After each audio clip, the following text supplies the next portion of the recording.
Shalom, shalom, bonsoir peuple de Dieu, bienvenue dans votre programme, le programme que vous suivez tout le jour, Oikodom.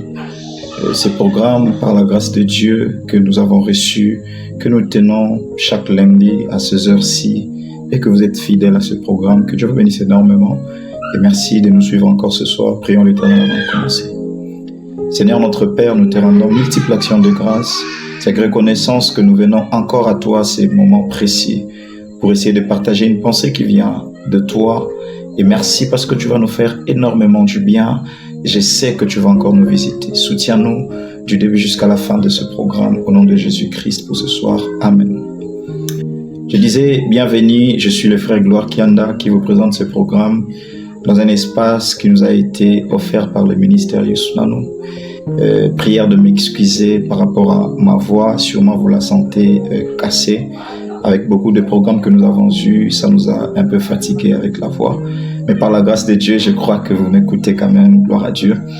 Alors, vous avez certainement vu, ou probablement, si pour certains n'ont pas vu, une affiche qui était en train de circuler, annonçant ce que nous allons essayer de changer durant les 2 mois qui suivent. Ça veut dire nous sommes le premier lundi du mois d'avril et ce lundi ici, ainsi que les autres lundis du mois d'avril, y compris les lundis du mois de mai, Dieu nous a donné un sujet sur lequel j'ai essayé de travailler pendant un moment.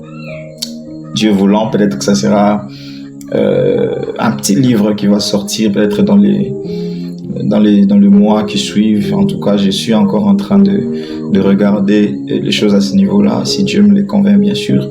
Mais Dieu m'a touché à ce que l'on partage un tout petit peu autour de ces sujets que vous avez vu sur l'affiche que j'ai appelé les testaments de Jésus-Christ sur la croix. Le testament de Jésus-Christ sur la croix. La première fois que j'ai dit ça, certaines personnes m'ont dit « Est-ce que Jésus a laissé un testament ?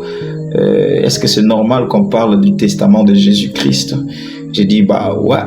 Et à entendre, peut-être que ça ne sonne pas bien, mais lorsqu'on se mettra à déballer ce qui se trouve au-dedans de ces sujets, je suis sûr et certain que ça sera très intéressant. Déjà, c'est un défi que je vous lance à partir d'aujourd'hui jusqu'à la suite des temps. Je suis sûr et certain que ce que le Saint-Esprit m'a révélé pendant des moments de préparation de ces sujets-là va certainement, j'en suis tellement sûr et convaincu, bénir ceux qui seront là du début jusqu'à la fin, et nous irons peut-être à conclure exactement avec beaucoup de profondeur ce qui se trouve dans ce testament-là de Jésus-Christ sur la croix de Golgotha.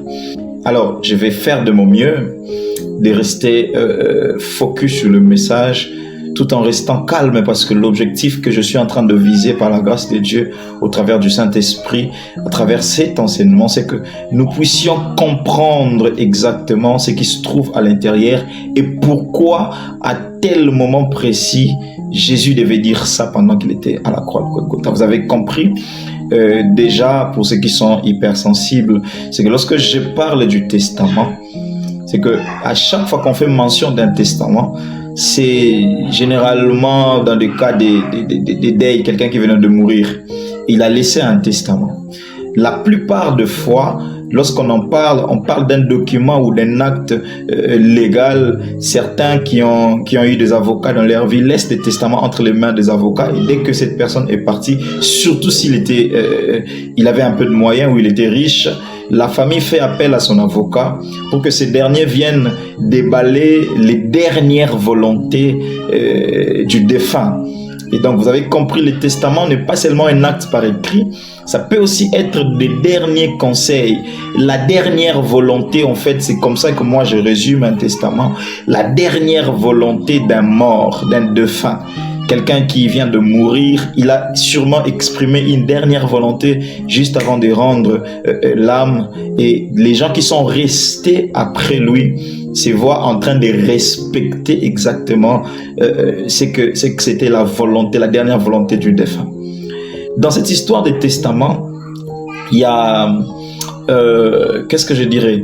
Il y a beaucoup de choses qui me qui me fascine tellement. Il y a parfois, je m'assois en train de regarder comment les hommes se battent juste pour respecter, sans pourtant se détourner une seule seconde d'une volonté d'un défunt.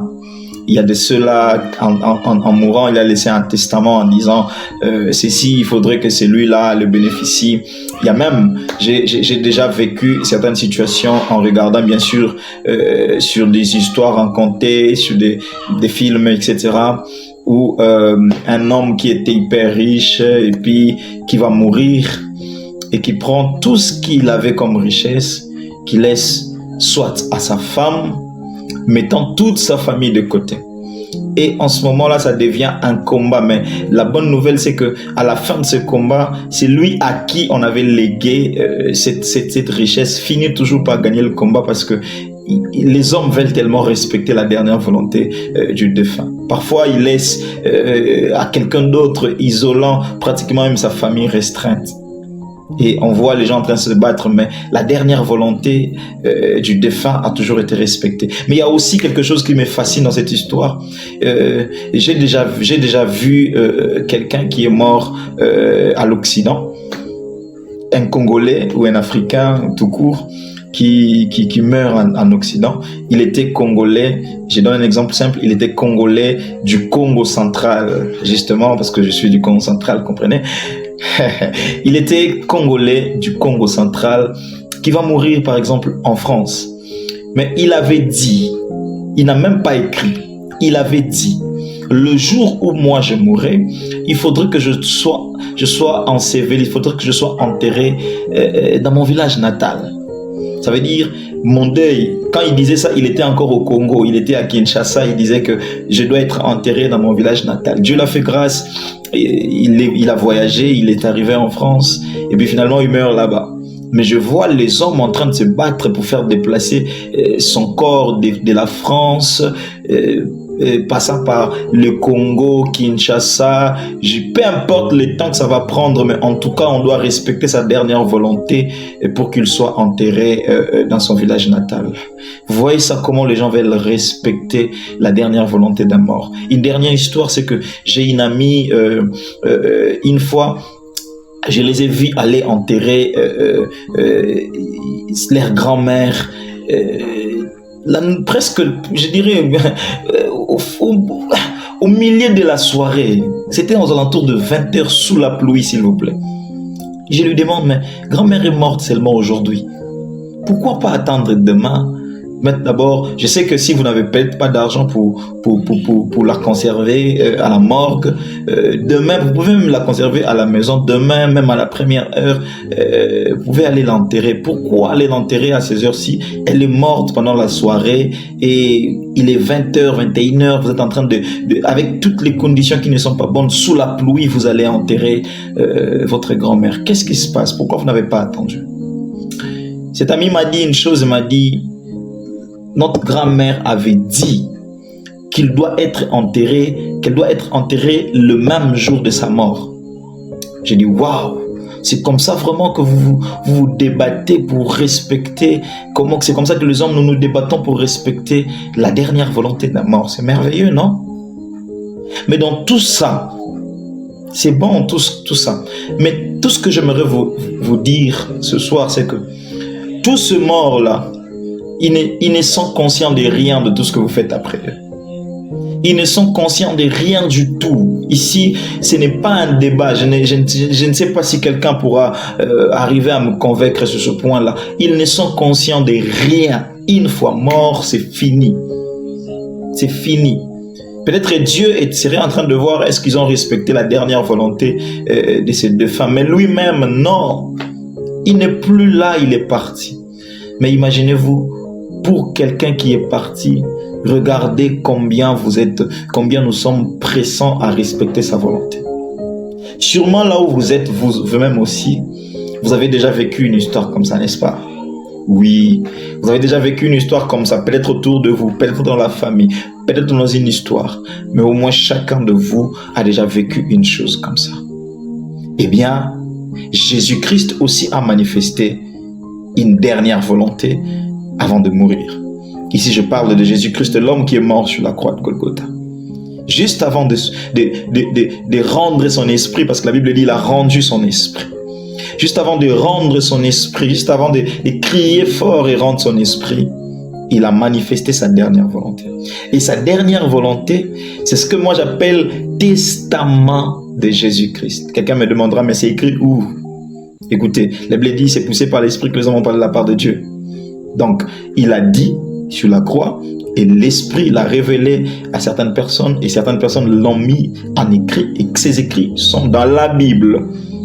Alors, pendant tous ces 2 mois, nous allons apprendre toutes ces paroles de Jésus-Christ, tout ce testament que Jésus a laissé juste avant de mourir, l'importance de cela, qu'est-ce que cela nous enseigne? Et je vous annonce en premier lieu que c'est les résumés de la vie chrétienne. Les testaments de Jésus-Christ, c'est les résumés de la vie chrétienne. Et ce soir, je suis dans mon introduction. Je suis très calme, je suis en train de gérer mon temps. Je vais rien faire qu'introduire. Et on va voir avec les lundis qui suivent comment on va aborder. Je suis pas pressé, ne vous en faites pas. Je suis encore très jeune, je suis encore là. Je suis très fort. Je vais revenir encore lundi après lundi pour parler. Je suis pas pressé pour parler de ces sujets. Aujourd'hui, je vais introduire. D'introduire, j'aimerais nous dire que la volonté de Jésus-Christ, avant de mourir sur la croix, est exprimée sous 7 paroles différentes. 7 paroles différentes. Et ces 7 paroles se trouvent réellement dans la Bible, suivies l'une après l'autre, selon que l'Éternel était en train de prononcer ces paroles sur la croix de Golgotha, selon des moments précis, des moments très significatifs aussi. Jésus a exprimé sa dernière volonté sous 7 paroles. Quand je parle de cette parole, je vois déjà beaucoup de gens connaissent déjà ces paroles-là. Ce n'est pas nouveau pour vous, je suis sûr et certain. Ce n'est pas nouveau pour vous. Vous le savez déjà que Jésus a manifesté sa volonté sous cette parole. Mais j'aimerais aussi vous partager ce que le Saint-Esprit m'a fait comprendre et qui tourne autour de ces 7 paroles, qui montrent ces résumés. Aujourd'hui, comme j'étais en train de dire, je vais juste introduire. C'est que les 7 paroles de Jésus, j'aimerais juste les énumérer et chaque lundi, nous verrons une parole après une autre, ainsi que toute la richesse qui est autour de cette parole. C'est que la première parole de Jésus-Christ se trouve dans Luc chapitre 23, le verset 34.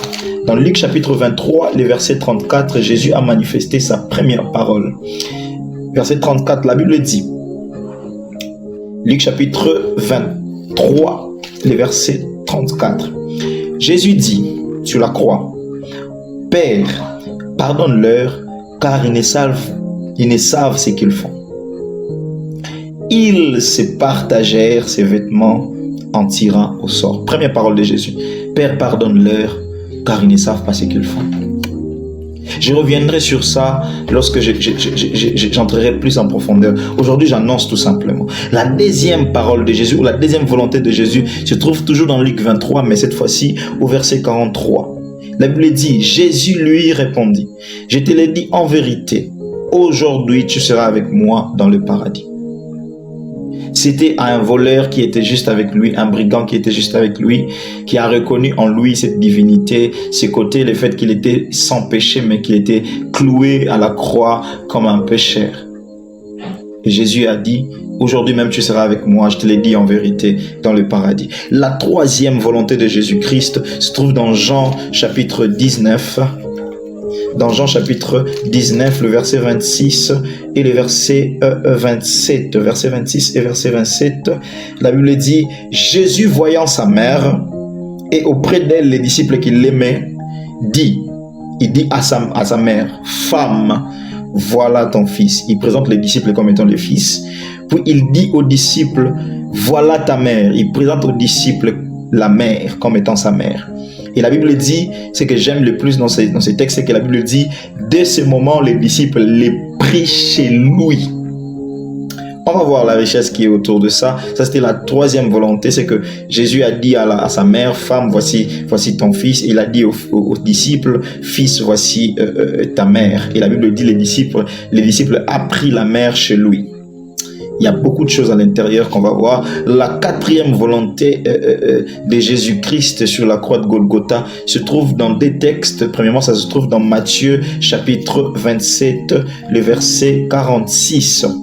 Matthieu chapitre 27, les versets 46. Souffrez qu'on lise ça comme ça, parce qu'il faudrait vraiment que l'on dise qu'on a trouvé ça dans la Bible, pour ne pas que certains disent, apparemment, il est en train d'inventer les choses. 27, 46, la Bible dit, quelques-uns de ceux qu'il a entendu dire, il appelle Élie. Mais quand vous revenez, ça c'est le verset 47, quand vous revenez au verset 46, la Bible dit, et vers la 9e heure, Jésus s'écria d'une voix forte, Élie, Élie, Élie, lama sabachthani, c'est-à-dire, mon Dieu, pourquoi m'as-tu abandonné? Et les autres ont dit, regardons si Élie, il est en train d'appeler Élie, on va voir si Élie va les sauver. Dans Marc 15, 34, c'est la même chose. Il a crié d'une voix forte, mon Dieu, pourquoi m'as-tu abandonné? La 5e volonté de Jésus se trouve dans Jean chapitre 19. Jean chapitre 19, les versets 28. Jean chapitre 19, les versets 28. La Bible dit, après cela, Jésus qui savait que tout était déjà consommé, dit. Vous voyez, à toutes les fois que je lis, on dit toujours qu'il a dit. Ça veut dire que c'était des paroles qui sortaient vraiment de sa bouche. Sachant que tout était déjà consommé, il dit, afin que l'écriture fût accomplie, il dit, j'ai soif. Juste cette petite phrase-là, c'était aussi une volonté que Jésus a manifestée sur la croix de Golgotha. Ça se trouve aussi dans son testament. J'ai soif. La 6e se trouve toujours dans Jean 19, mais cette fois-ci, le verset 30, la 6e volonté de Jésus, la Bible dit, quand Jésus y prit les vinaigres, donc ça veut dire quand il a dit il a soif, on l'a donné du vinaigre. Et la Bible dit, quand il a pris du vinaigre, et puis il dit, tout est accompli. Et baissant la tête, la Bible dit, rendit l'esprit. Ça, c'est selon Jean. Il dit, rendit l'esprit en ce moment-là. Il dit, en baissant la tête, d'abord, il a commencé par dire que je soif, juste pour qu'on lui donne du vinaigre. Et quand on lui donne du vinaigre, il dit maintenant qu'on m'a donné du vinaigre, tout est maintenant accompli. Ça veut dire, même dans le détail, Jésus s'assurait que tout soit vraiment accompli. C'était la 6e volonté de Jésus-Christ. Et la dernière volonté se trouve dans Luc, plutôt dans Luc 23. Cette fois-ci, les versets 46. Luc chapitre 23 et les versets 46. Jésus s'écria d'une voix forte, c'est toujours lui de sa bouche. Il cria d'une voix forte, Père, j'ai remis mon esprit entre tes mains. Et en disant ces paroles, il expira. Vous avez vu avec moi, on a fait un petit voyage. J'aime appeler ces genres de moments comme celui-là. Nous avons fait un petit voyage où nous avons vu toutes les fois où Jésus était en train de prononcer ces paroles-là. Mais nous savons que la première des questions que nous posons, ou que vous posez, c'est de savoir, est-ce que de telles paroles peuvent traduire vraiment quelque chose de si particulier? Est-ce que ça peut traduire une volonté d'une personne? Certains moments, c'était comme une demande, j'ai soif. Certains moments, c'était juste une proclamation pour dire tout est accompli. Certains d'autres moments, c'était une lamentation, pourquoi m'as-tu abandonné? Mais est-ce que ça signifie vraiment quelque chose? C'est tout ce qu'on va voir pendant tout ce mois d'avril et tout le mois de mai. Mais je vous fais goûter quelque chose, déjà pour comprendre la dimension dans laquelle nous allons nager dans cette thématique, le testament de Jésus-Christ. Chaque fois, nous verrons une parole, et on va dénicher les richesses. Mais la première des choses que j'aimerais vous révéler, c'est que c'est sept paroles, mais elles ont été prononcées pendant 3 moments précis. Il y avait 3 moments précis. Le premier moment, la Bible dit, c'était pendant les 3 premières heures. D'accord? C'était pendant les 3 premières heures que Jésus-Christ a proclamé ces paroles. Ça veut dire, dès qu'on le met sur la croix, les 3 premières heures de la crucifixion, Jésus a prononcé les 3 premières paroles. Ça veut dire, Père, pardonne-leur, ils ne savent pas ce qu'ils font. En vérité, je te l'ai dit, aujourd'hui tu seras avec moi dans le paradis. Femme, voilà ton fils. Fils, voilà ta mère. C'était pendant les 3 premières heures. Et les 3 premières heures allaient de la 3e heure jusqu'à la 6e heure. Et selon le comptage juif, de la 3e heure, c'était à 9 heures. Et la 6e heure symbolisait donc 12 heures. Ça veut dire de 9 heures à 12 heures, Jésus a prononcé ces 3 paroles. le deuxième moment, c'était également pendant 3 heures. Voyez-vous, c'était pendant 3 heures également. Mais ces 3 heures-là, Jésus n'a prononcé qu'une seule parole. Vous voyez, pendant ces 3 heures, la Bible dit, il y avait des ténèbres sur la surface de la terre. Et c'était pendant la 6e vers la 9e heure. Ça veut dire entre 12h et 15h. Ça veut dire entre 12h et 15h, la Bible dit, selon le comptage juif, de la 6e à la 9e heure, Jésus a prononcé cette parole. Quelle est cette parole? Il a prononcé cette parole pour dire, mon Dieu, pourquoi m'as-tu abandonné? Une parole tellement douloureuse, donc qui a été la seule à être prononcée pendant 3 heures. Nous avons vu les 3 premières heures, il a prononcé 3 différentes paroles. Mais ces 3 heures-là étaient tellement douloureuses qu'il n'a prononcé qu'une seule parole. Mon Dieu, pourquoi m'as-tu abandonné? Et les 3 dernières paroles, c'était le moment qui ont suivi juste avant qu'il ne meure. La Bible ne précise pas trop combien de temps cela a pris, mais les deux premiers temps, c'était les 3 heures. Les derniers, la Bible ne précise pas, mais c'était juste après 15 heures. Il a prononcé les 3 dernières paroles comme étant « je soif et tout est accompli ». Et puis il a dit « entre tes mains, je remets mon esprit ». Et la Bible dit qu'il expira. Pendant le mois d'avril, pendant le mois de mai, voici ce que nous allons exploiter. Je vais vous révéler par la grâce de Dieu ce que le Saint-Esprit m'a enseigné pendant tout mon temps où je préparais cette thématique. Ça fait longtemps, ça fait déjà 2 mois où le Saint-Esprit m'a révélé toutes ces choses-là. Aujourd'hui, je suis convaincu de vous en parler pendant 2 mois.